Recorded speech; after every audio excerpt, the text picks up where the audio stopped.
Eu te saúdo com a paz do Senhor. Se você não teme a perseguição, fique comigo para a lição número 7 da classe de adultos, uma igreja que não teme a perseguição. Qual foi a grande perseguição que você passou na sua vida por ser cristão? E você sabia que 8 pessoas morrem no mundo todo dia por ser cristão? Isto é porque é uma igreja perseguida. A igreja sempre foi e sempre será perseguida. Texto áureo. Porém, respondeu Pedro e os apóstolos, disseram, mais importa obedecer a Deus do que aos homens. Atos capítulo 5, versículo 29. Obedecer é algo que muitas vezes acaba refletindo um pouco do nosso temor. Se nós tememos, aí aqui quero dizer temor no caso de ter medo mesmo, propriamente dito. Quando nós temos medo de alguém, a tendência é nós obedecermos a essa pessoa. Por quê? Porque nós temos medo do que essa pessoa possa fazer conosco ou até mesmo com a nossa família. Então nós temos medo, então por isso obedecemos. Mas o interessante é quando nós obedecemos por amor, que é o caso da igreja com Deus, né? A igreja obedece a Deus por amor ao Senhor, por amor à causa do Evangelho. E isso é extremamente saudável e denota de fato uma igreja forte, que é uma igreja que realmente é perseguida por amor a Cristo, mas não larga, né? Nós continuamos firmes na presença santa do Senhor. Verdade prática. Em relação à verdadeira igreja cristã, 2 verdades inegáveis. Uma, a igreja será perseguida. Isso, claro, a igreja sempre foi e sempre será perseguida. Segunda, Deus a protegerá. Entretanto, mesmo Deus protegendo a igreja, muitos de nós padeceremos na perseguição. Muitos de nós morreremos. Como eu acabei de dizer, 8 pessoas morrem todo dia no mundo por causa do Evangelho. Então há algumas pessoas que morrerá por causa do Evangelho. Pode ser eu, pode ser você ou pode ser ambos. Mas a verdade é que Deus sempre irá proteger a sua igreja. Apesar que nós somos parte da igreja, mas o fato de eu morrer por perseguição não quer dizer que isso vai fazer com que a igreja morra. Muito pelo contrário, isso vai fazer com que a igreja cresça. Porque a igreja do Senhor é igual ao omelete, né? Quanto mais bate, mais ela cresce. Quanto mais ela é perseguida, mais ela cresce. De um modo geral, quando uma igreja deixa de ser perseguida, ela é enfraquecida. Por quê? Porque se uma igreja não está sendo perseguida, significa dizer que ela está andando em conformidade com o mundo. E a Bíblia diz que a amizade com o mundo é inimizade com Deus. Da mesma forma, se uma igreja é perseguida, denota que realmente ela está na vontade do Senhor. E como nós estamos fazendo a vontade do Senhor, nós seremos perseguidos por amor ao seu nome. Introdução. Desde o seu início, a igreja enfrenta oposição e perseguição. Por sua própria natureza, a fé cristã traz sobre si a rejeição e a perseguição. Nós vivemos num mundo de internet, como nós temos muitos seguidores. Inclusive, se por acaso você não é seguidor aqui do canal, aproveita-se para se inscrever aqui no canal. Nós vivemos muito nesse mundo de ser seguido, né? Ou seguimos alguém, né? Você certamente, se você tem rede social, você realmente segue muitas pessoas, outras pessoas te seguem. Isso é natural. Entretanto, é interessante também nós notarmos o seguinte: assim como nos tempos de Jesus, pessoas andavam com ele como se fossem seguidores, mas na verdade eram perseguidores, eram observadores, eram inimigos. Assim também somos nós. Muitas pessoas que seguem a nós nas redes sociais, por exemplo, até mesmo no cotidiano, na verdade não são nossos seguidores, são pessoas que estão próximas de nós para saber o que nós estamos fazendo ou deixamos de fazer, aquilo que estamos conquistando ou deixando de conquistar. Então é interessante que nós venhamos também abrir os nossos olhos para este ponto. No entanto, a igreja, ela sempre enfrentou essa questão de oposição e perseguição desde o início. Por que isso acontece? Porque a igreja, ela fala contra o pecado. Se a igreja falar a favor do pecado, ela não será perseguida pelo mundo. Aí entra uma outra questão, né? Ela será perseguida por outra igreja. Por exemplo, quando uma igreja ela é daquela igreja inclusiva, por exemplo, que apesar do nome parecer bom, mas na verdade é ruim, a igreja progressista, por exemplo, entre tantas outras. Para resumir, essas igrejas, por exemplo, que são a favor da homossexualidade. Então essa igreja ela não vai ter nenhuma perseguição do mundo, muito pelo contrário, ela terá apoio do mundo.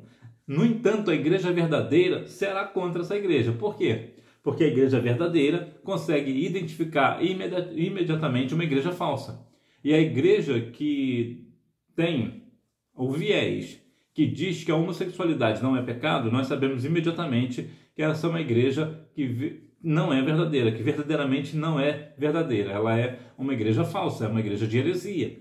Por quê? Porque a homossexualidade é pecado e nós sabemos que Deus não pactua com pecado. Então é interessante nós notarmos que quando uma pessoa, uma pessoa que pratica a homossexualidade entra numa igreja evangélica para assistir o culto, por exemplo, não há nenhum problema nisso, muito pelo contrário, é até saudável. E a igreja precisa abraçar essa pessoa. Essa pessoa vai ouvir a palavra da verdade. Entretanto, quando essa pessoa vai para uma igreja propriamente por uma questão da homossexualidade, porque lá se aceita a homossexualidade, fica claro que essa igreja é uma igreja que padecerá sem Cristo, irá para a eternidade sem Cristo. Por quê? Porque está conivente com o pecado. Agora, de modo geral, a perseguição ela nunca vai parar a igreja. Muito pelo contrário, ela vai fazer com que a igreja cresça. Alguns países, vou citar aqui a Coreia do Norte, que a Coreia do Norte é o país mais fechado do mundo, principalmente para a questão do evangelho. Então lá é a perseguição na Coreia do Norte. Há outros países também, Bangladesh, Irã, Arábia Saudita, entre tantos outros. Mas Coreia do Norte, ela é o extremo. Vou te dar um exemplo prático. Se você estiver na Coreia do Norte e os soldados da Coreia vê a sua mochila, por exemplo, a sua bolsa, e eles encontrarem uma Bíblia na sua bolsa ou na sua mochila, você é levado para um campo de concentração e ficará lá trabalhando durante 15 anos. Trabalho forçado. É possível também que você seja executado só porque você está andando com a Bíblia dentro da sua mochila sem ninguém ver. Para você ter uma ideia de como é a perseguição na Coreia do Norte. Então, por que a igreja é tanto perseguida? Pelo aquilo que eu já falei anteriormente, porque ela vai contra o pecado. Como as pessoas são uma grande massa esmagadora de pessoas no mundo são pessoas que não querem ouvir a verdade, não querem aceitar a Cristo como Salvador, querem continuar na prática do pecado, não querem se arrepender dos seus pecados, então é claro que ela vai falar contra a igreja de Cristo. A igreja perseguida, os perseguidores. Na Bíblia, vemos que as autoridades religiosas da época dos apóstolos começaram a se opor à igreja. Atos 5 menciona 3 grupos, os sacerdotes, os saduceus e o capitão do templo. Os saduceus eram um grupo muito influente, com grande poder político e religioso. Seriam os influenciadores da época, né? Seriam os grandes pastores da época, né? Aquele pastor famosão, para você ter uma ideia, só para a gente ter uma noção aqui. Entretanto, vemos que apesar de ser um grupo muito influente, né, com grande poder político e religioso, na verdade, perseguiam a igreja. Então, como é possível uma pessoa que pertence a um grupo dizer que é religioso, dizer que faz parte dos ensinamentos de Deus, agora ser contra a igreja? É algo completamente contrário, né? Os anciãos eram líderes já judaicos, né, influentes, pertenciam ali à religião do judaísmo, e eles eram muito influentes. Então veja que era uma religião, no caso o judaísmo, que possivelmente os anciãos eram contra a questão da igreja de Cristo, porque a igreja de Cristo pregava contra o judaísmo. Se nós olharmos bem da questão, por quê? Porque o judaísmo, o ponto principal que eu quero dizer é o seguinte: o judaísmo ele pregava o seguinte: você é salvo se você fizer isso ou fizer aquilo, ou seja, você é salvo por rituais, você é salvo pelas obras, pelas coisas que você pratica. Coisas que a igreja de Cristo não pregava. Efésios 2, 8 e 9 nos diz que é o quê? Que nós somos salvos pela graça, pela fé em Cristo, que não vem um dom que não vem de nós, é dom de Deus, e para que ninguém se glorie. Então, eu não sou salvo aquilo que eu pratico, pelo meu ritual. Então, por conta disso, os anciãos, que eram líderes judaicos influentes, importantes na época, eram contra a igreja de Cristo, porque a igreja de Cristo vinha com uma proposta completamente diferente. É algo do tipo, você não precisa fazer isso e nem aquilo para ser salvo, basta crer em Jesus. Aí o judaísmo vai pensar, quem é esse daí que pensa que é filho de Deus? Isso é uma profanação, é uma abominação. E na verdade, era a verdade. Jesus de fato era, é e sempre será o filho de Deus. Já o capitão do templo, mencionado também em Atos, era um sacerdote de nível inferior, mas que tinha autoridade policial dentro do templo. Agora veja que aqui já entra aquela questão que eu falei lá no início, de nós obedecermos aquilo que tem que nos causa um certo medo. E um policial dentro do templo, um policial para a época, já causava um certo medo, como também hoje. Quando você passa por uma situação, por exemplo, ainda que você esteja numa festa, por exemplo, você não está fazendo nada de errado, mas se a polícia chegar, você imediatamente faz o quê? Você para. É automático isso, é natural. Por que é natural? Porque a polícia tem sobre si uma autoridade que venha do Estado. E nós sabemos, como diz aos Romanos 13, que não há autoridade que não venha da parte de Deus. Então esse capitão do templo, ele tinha realmente, ele era um sacerdote de nível inferior, mas ele tinha ali a sua influência principalmente policial dentro do templo. Então sim, ele também era um grupo que também dava medo, né, e colocava também uma certa perseguição à igreja do Senhor. Esferas da perseguição. Na esfera religiosa. À medida que os cristãos testemunhavam da sua fé com poder, ganhavam mais e mais admiração popular. Muitos já haviam aceitado. Esse número continuava crescendo. A inveja, portanto, provocou a ira desses líderes. Enquanto a igreja crescia, o velho judaísmo farisaico regredia. À medida da época, a de Israel, que o evangelho crescia, era natural que a religião local se enfraquecia. Por quê? Porque o judaísmo ele é muito parecido com o cristianismo, com algumas diferenças, principalmente na questão da salvação. O evangelho prega que a salvação é pela fé em Cristo, o judaísmo prega que a salvação é através daquilo que eu faço ou aquilo que eu deixo de fazer, no ritual, né? É mais pelo aquilo que eu faço. Então, era natural que essas pessoas sentissem uma certa inveja. Olha, esse povo aí que está dizendo aí que é de Jesus, estão chegando aqui, estão falando, testemunhando das coisas do Senhor, das coisas desse Cristo, estão testemunhando com muita fé e com poder, nós vemos os sinais, e por conta disso, aqueles que eram nossos não são mais, agora partiu para o lado de lá. Então aqui era uma briga religiosa, era uma inveja religiosa, assim, vamos assim dizer, né? Então causava o quê? Uma perseguição. Eles queriam porque queriam acabar com a Igreja de Cristo. Na esfera política, em Atos 12, 1 ao 5, vemos que a perseguição se dá na esfera estatal e é de natureza mais política na esfera pública. O Estado, já naquela época, já perseguia a Igreja de Cristo, não é diferente hoje. Pode não parecer, mas o Estado persegue. Então, aqui nós vemos uma natureza mais política e publicamente. Ou seja, o Estado deixava claro que não estava de acordo com a Igreja de Cristo, que era contra a Igreja, porque era uma questão mais política. Quando a política é um segmento extremamente forte. Existem três segmentos muito fortes, principalmente aqui no Brasil, por exemplo, que é a questão política, a religião e a questão do futebol. São três ramificações extremamente importantes.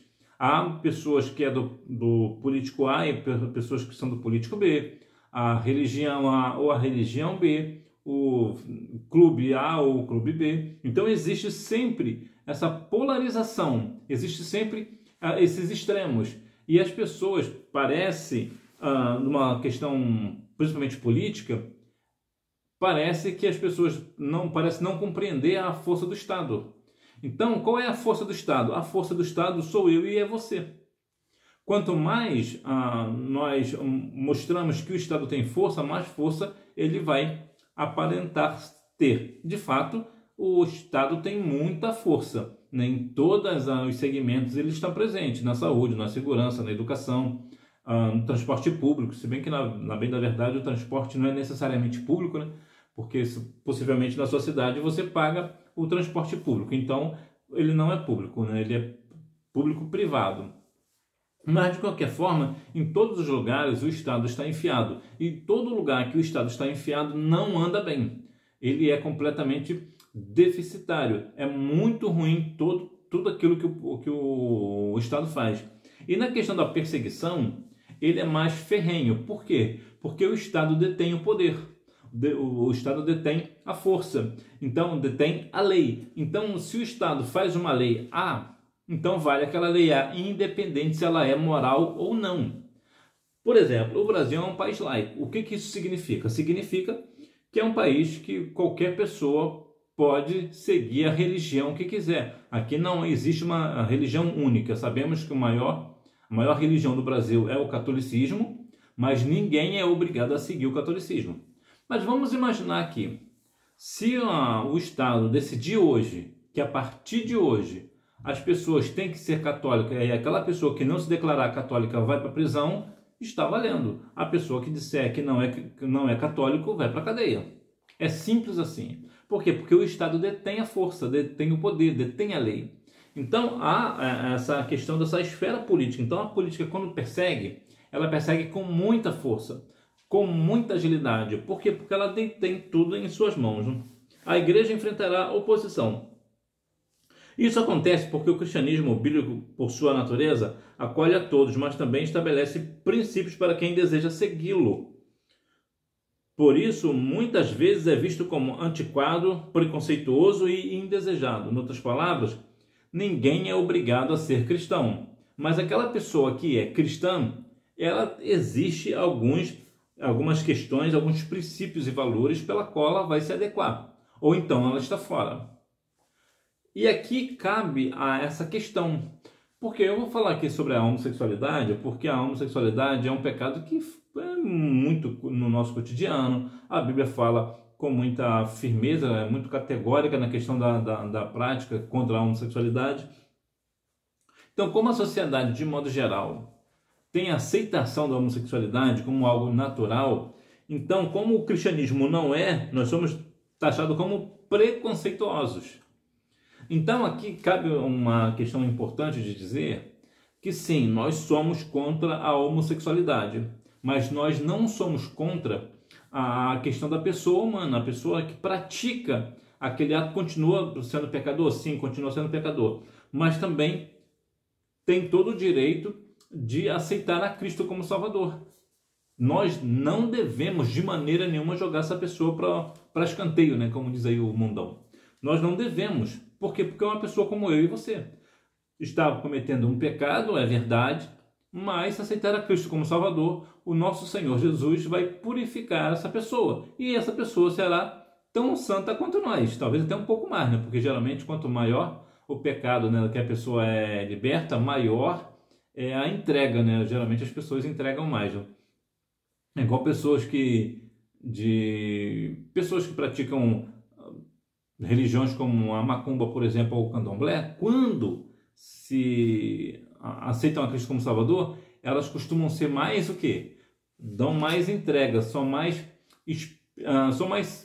santificam mais, buscam mais a presença. Por quê? Porque elas veem realmente da onde que o Senhor Jesus tirou. Então, quanto maior pecado a pessoa tem e aceita Cristo como Salvador, maior é o nível de intimidade que essa pessoa terá com Deus.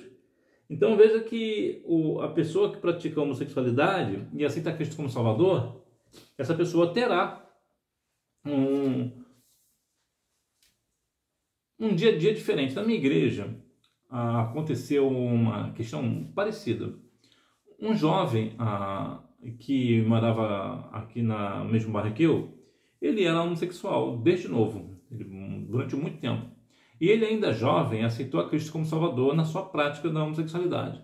Ele aceitou a Cristo como Salvador E era incrível a questão de como ele orava ao Senhor, o tempo que ele orava ao Senhor. Às vezes ele chegava na igreja um pouco antes das 7, começava a orar, e sabe-se lá Deus que hora que ele parava de orar. Ele tinha muita entrega. Ele morreu, infelizmente, tem um pouco de tempo depois, por questões de saúde, né? Ele tinha uma saúde, acabou ficando com a saúde debilitada por questões da vida, e acabou partindo para a eternidade. Mas a entrega dele era algo espantoso. As pessoas chegavam a comentar na igreja, né? Não, é engraçado, como é possível essa pessoa, ele praticava tanto pecado quando ele era do mundo, e agora ele está tão aqui, está tão fervoroso.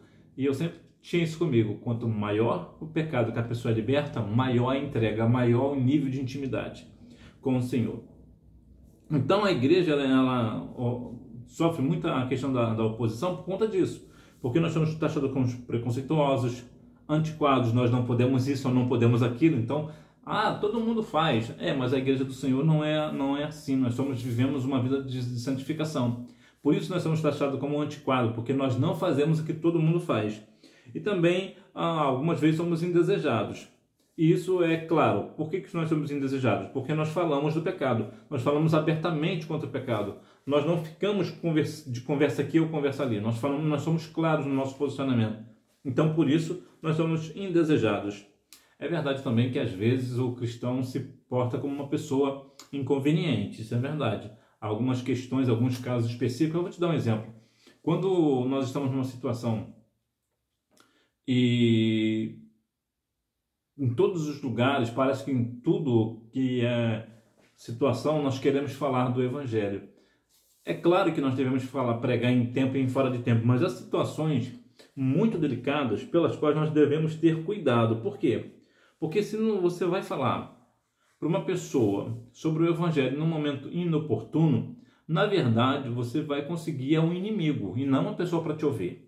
Então talvez seja por isso que muitas vezes nós somos indesejados. Por quê? Porque nós somos inconvenientes. Nós achamos que qualquer momento e 24 horas por dia nós vamos falar do Senhor Jesus. Não é bem assim. Há momentos pelas quais nós devemos ficar o quê? Numa situação, se a pessoa está passando por uma situação de dor, por exemplo, num funeral. Como é que você vai falar para uma pessoa: olha, esse teu filho, por exemplo, morreu sem Jesus, ele foi para a vida dele foi para a perdição eterna, você também quer ir? Como é que você vai falar isso num funeral? Você vai ter um inimigo. Eu digo isso porque eu já vi situações parecidas com essa. Então, há situações pelas quais nós devemos ter cuidado. Então, por isso também que nós somos indesejados algumas vezes. Sinopse: a igreja primitiva enfrentou perseguição e oposição, tanto na esfera religiosa quanto na esfera política. A igreja protegida, um anjo de Deus. Lucas destaca que em meio à perseguição, Deus provê livramento para os apóstolos. A igreja não era apenas perseguida, mas era também protegida. Nós vemos, por exemplo, em alguns casos, a presença dos anjos na palavra. E em Atos eles aparecem com uma certa frequência. É bom lembrar, como nos diz lá em Apocalipse capítulo 19, versículo 10, que os anjos não aceitam adoração. De maneira nenhuma, o anjo não aceita adoração. Então, eu digo isso porque muitas vezes as pessoas parecem que tiram os anjos do céu e põem tudo dentro da igreja, né? As pessoas começam: olha, Senhor, olha, eu estou vendo aqui, tem anjos aqui no altar, eu vejo um anjo ali, tem anjo pendurado, tem anjo, o povo diz glória a Deus, né? Mas isso é prestar culto a anjos. E Deus não está nesse negócio, e nem mesmo o anjo aceita tal adoração. Então, mas é importante que nós venhamos ver que os anjos realmente são seres um pouco maior do que nós, né? Salmos 8:5, né? Vai nos falar acerca desse negócio. Mas eles são de fato poderosos. Então, eles vemos aí que ele aparece na libertação de Pedro, com Filipe em sua missão evangelística, também na casa do centurião romano Cornélio, quando Paulo estava em alto mar, entre outras questões. Então, o anjo de Deus, e aqui cabe uma questão muito curiosa. Quando a Bíblia diz o anjo do Senhor, que significa que é Cristo, é o próprio Cristo que está ali inserido no texto. Quando fala um anjo do Senhor, significa que era um anjo mesmo. Agora existe uma questão curiosa. Há alguns casos, como a tradução não é uma tradução muito fidedigna, algumas questões acabam fugindo, algum detalhe acaba fugindo, então é possível de você ler um anjo do Senhor e na verdade ser o anjo do Senhor. Da mesma forma que você pode ler o anjo do Senhor e na verdade é um anjo do Senhor. Então, existe essa possibilidade, mas só para você ter um esclarecimento melhor, por que a Bíblia às vezes dizem o anjo do Senhor ou um anjo do Senhor. Quando é o anjo do Senhor, significa que é o próprio Cristo que está presente no texto. Então veja que o anjo de Deus, os anjos do Senhor, que são incontáveis, eles estão presentes na nossa vida. E nós, apesar disso, entendemos que o anjo ele é o nosso conservo. Então nós não devemos de maneira nenhuma adorá-lo, mas é muito bom saber que eles estão do nosso lado, né? Que eles são nossos amigos, vamos assim dizer. Né? A intercessão da igreja. Atos 12:5 diz que a igreja fazia contínua oração por Pedro. O mesmo texto bíblico que mostra um anjo no cenário da libertação de Pedro também revela a igreja como um agente ativo nessa libertação. Não teria sentido Lucas destacar o papel da igreja intercedendo por Pedro se isso não tivesse nenhuma relevância. A oração sempre terá relevância. A igreja orando sempre será muito relevante. Muitas vezes as coisas não acontecem de mal porque a igreja está orando apesar da perseguição. E geralmente acontece muito isso, né? Nós oramos por aquelas pessoas que nos perseguem, né? Que perseguem a igreja e nós continuamos orando por essa pessoa. E orar por alguém é um dos maiores atos de amor que pode ter uma pessoa para com a outra. Se uma pessoa está orando por alguém é porque tem amor por ela. Porque ninguém ora por quem não gosta, por quem não tem apreço ou admiração, ou respeito, ou quer aquela pessoa salva. Então é interessante observarmos que a igreja do Senhor precisa continuar em fervente oração, continuar orando ao Senhor. Porque nós temos visto, de uns anos para cá, a oração se enfraquecendo, não sendo mais aquela oração fervorosa. Eu sei que existem muitas exceções, mas eu digo assim de um modo geral, nós vemos que a igreja do Senhor parou de orar. Hoje em dia se fala vigília, as pessoas não sabem nem mais o que é uma vigília. Né? O que é vigília?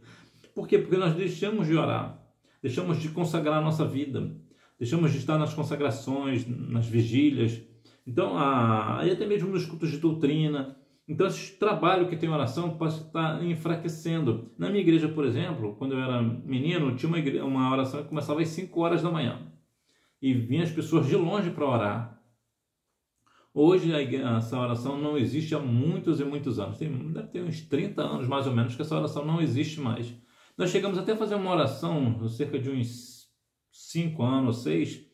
Nós chegamos até a fazer uma oração aqui às 5 horas da manhã na minha congregação. Chegamos só a oração mesmo, não é vigília, é só oração mesmo.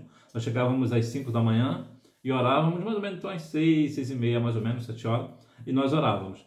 Mas isso acabou parando, aí o irmão que estava muito à frente desse negócio acabou indo para um outro campo e acabou que as pessoas, né, os irmãos deixaram a peteca cair, né, como diz o outro. Mas nós devemos viver uma vida a igreja precisa viver uma intercessão. E eu já até falei aqui numa outra ocasião, eu vou lembrar mais uma vez, eu não gosto muito dessa expressão de às 8 horas nós fazermos a oração de costume, né? Nós temos o costume de orar às 8 horas. Eu não gosto muito desse tipo de oração, porque eu entendo que a oração, eu compreendo, você tem todo o direito de pensar diferente, mas eu entendo que a oração ela precisa ser direcionada. Imagina, você vai orar por orar, então é melhor você não orar. Por quê? Quando você ora por orar, porque você tem um costume, porque é um hábito, e o hábito que eu digo aqui é algo que vira rotineiro, vira ritual, não é do fundo do coração. Agora, é claro, se uma pessoa tem o hábito, por exemplo, de todo dia ao meio-dia orar, por exemplo, mas é uma oração fervorosa que vem do fundo da alma, ok, eu sou muito a favor de orar todo dia ao meio-dia, ou seja lá que hora que puder orar. Mas eu digo, no modo geral, na igreja, é quando a igreja parece que ora, e se você observar a oração, um puxa para lá e outro puxa para cá. E as orações não têm um direcionamento, não tem uma coisa específica. E quando tem algo específico, também é aquela frieza. Muitas vezes acontece isso, de ser aquela oração fria, sem desejo ardente por aquilo. Então, a igreja ela precisa estar numa vida de oração mas não uma oração costumeira, uma oração sem firmeza. Nós precisamos orar ao Senhor com fé, sabendo que segundo a vontade dele, ele vai nos atender. Mas nós devemos, claro, ter uma oração direcionada. O valor da oração. Essa passagem bíblica, assim como muitas outras, mostra o grande valor da oração. Quanto mais orar, melhor, né? Quanto mais orar, melhor. Muita oração, muito poder. Pouca oração, pouco poder. Muita oração, muito poder. Então, e a oração também, há uma questão que é muito interessante sobre a oração, que o que a oração é? A oração é uma conversa. É uma conversa. Eu estou conversando com você aqui, então nós estamos... na verdade, eu que estou conversando, né? Então, eu estou fazendo o quê? Eu estou orando, né? Estou conversando. A oração, ela é uma conversação. Então, quando você está orando ao Senhor, você está conversando com o Senhor. Quanto mais você conversa, mais intimidade você tem. Já viu quando você tem um amigo próximo e você... Por que você acha próximo dele? Porque vocês conversam muito. Vocês conversam muito, então vocês têm muita intimidade. Com o Senhor é a mesma coisa, a oração é a mesma coisa. Quanto mais você tem intimidade com o Senhor, mais você o conhece. Quanto mais você ora, mais intimidade você tem. Então, quanto mais nós orarmos, mais a glória do Senhor virá. Lembra lá em 2 Crônicas 7:1, capítulo 7, versículo 1, que depois que Salomão acabou de orar, o que aconteceu? A glória do Senhor encheu o templo. Então, como é que eu vou encher a minha casa da glória do Senhor? Orando a Ele. Mas é uma oração fervorosa. Então, a oração ela tem muito valor, porque, veja, por exemplo, o caso de Jonas. Jonas, inclusive, eu acho muito interessante o caso de Jonas, porque Jonas orou do ventre do peixe. E existe aqui uma questão muito interessante, porque quando Jonas orou ao Senhor, o Senhor não respondeu a oração de Jonas para Jonas. Deus respondeu a oração de Jonas para o peixe. Tanto é que o peixe lançou Jonas na praia, não foi assim, lá no Mediterrâneo? Por quê? Porque se Deus responde a oração de Jonas, Jonas morreria. Se respondesse a oração de Jonas para Jonas, Jonas morreria. Morreria sufocado lá, no ventre do peixe. Mas o que Deus fez? Respondeu do peixe para a baleia, ou outro ser, né? Algumas traduções falam baleia, né? Mas independente do peixe, é o peixe, né? Então veja que, olha o valor da oração de Jonas. Jonas orou e se livrou da morte. Então, inclusive aqui cabe aqui mais uma vez a lembrança, né? Muitas vezes as pessoas usam esse texto para falar que a Bíblia está errada. As pessoas falam muito acerca de que é impossível o relato de Jonas ser verdadeiro, porque a Bíblia menciona que a baleia, né, o peixe lançou Jonas na praia de Nínive, e Nínive não tem praia, portanto isso é uma mentira. Bom, é porque a pessoa não entendeu bem o texto. A Bíblia menciona lá em Jonas capítulo 3, versículo 3, que Nínive era uma cidade a 3 dias de jornada da onde Jonas foi lançado. Então, em outras palavras, a Bíblia não diz que a baleia foi lançada na praia de Nínive. A Bíblia menciona que foi no mar, né, no Mediterrâneo, na praia, mas não na praia de Nínive, justamente porque Nínive não tem praia. Então, o que aconteceu? O peixe lançou Jonas, e Jonas andou durante 3 dias para chegar no lugar onde ele precisava ir, que era Nínive. Mas veja aqui a importância da oração, né? Se Jonas não tivesse orado, teria perecido. Sinopse: mesmo em meio à perseguição, Deus manifestou o seu poder de proteção. A igreja destemida. Testemunho com poder. Tão logo foram libertos, os apóstolos começaram a testemunhar de sua fé. De nenhuma forma se sentiram intimidados. Estavam capacitados pelo poder do alto. Ser intimidado. Muitas vezes as pessoas querem nos intimidar. Usam da força, por exemplo, até mesmo da lei para nos intimidar, para nos calar. No entanto, quando nós estamos testemunhando, capacitado pelo poder do Espírito Santo, o negócio é diferente. Independente das circunstâncias, ainda que for jogado lá na fornalha de fogo ardente, nós seremos o quê? Vamos testificar do nosso Senhor. assim como Daniel, que foi lançado lá na cova dos leões, Ananias, Misael e Azarias na fornalha de fogo ardente. Por quê? Porque testificaram do Senhor, não tiveram medo, não tiveram medo. Então observe que da mesma forma somos nós. Nós devemos ser, como eu posso dizer uma palavra boa, ousados no espírito, para quê? Com coragem, né? Ousadia no sentido aqui de coragem, para realmente, quando a sociedade de modo geral vir contra nós, nós termos firmeza para continuar louvando o nome do Senhor e não negar o nome do Senhor, independente das circunstâncias, ainda que nós venhamos perecer, mas que nós venhamos perecer no nome de Jesus, pelo nome de Jesus, que nós venhamos perecer não negando a nossa fé, porque nós temos ousadia para continuar firme no testemunho da nossa fé. Convictos de sua fé. A mesma referência também é muitas vezes usada para justificar a desobediência civil por parte da Igreja em relação ao Estado, quando este age contrariamente aos princípios adotados por aquela. Aqui é uma questão importante de se tratar. O Estado, ele detém a lei, o judiciário, essas coisas todas, né?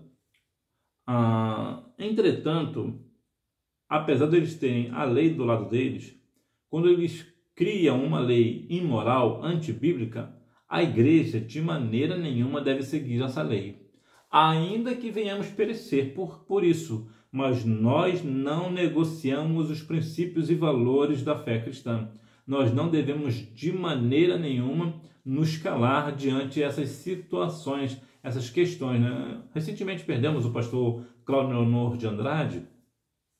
Ele falava muito sobre essa questão dos princípios e valores, né? Nós mantermos firme o nosso propósito, a nossa firmeza diante do Senhor, apesar das circunstâncias. Quando o mundo vier contra nós, nós devemos nos manter firmes. Por quê? Porque valores e princípios do Senhor são inegociáveis. Nós não devemos nos render às leis, ou seja o que for. Nós devemos continuar firmes no propósito do nosso Senhor e Salvador Jesus Cristo.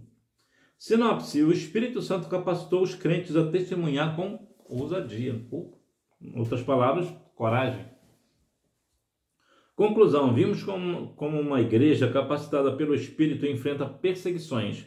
O cristão, portanto, não deve se assustar com elas. Veja que a igreja ela é capacitada pelo Espírito. Ou seja, por mim mesmo, eu não vou conseguir enfrentar perseguição. Jesus falou lá em João 16:33, né? No mundo tereis aflições. Também nossas perseguições, né? Então veja que eu sozinho, eu não terei força para ir contra, né, as questões de perseguição. O que eu vou fazer? Eu vou ceder. Por mim eu vou ceder. Eu não vou resistir. Mas com poder no Espírito, aí eu não vou ceder.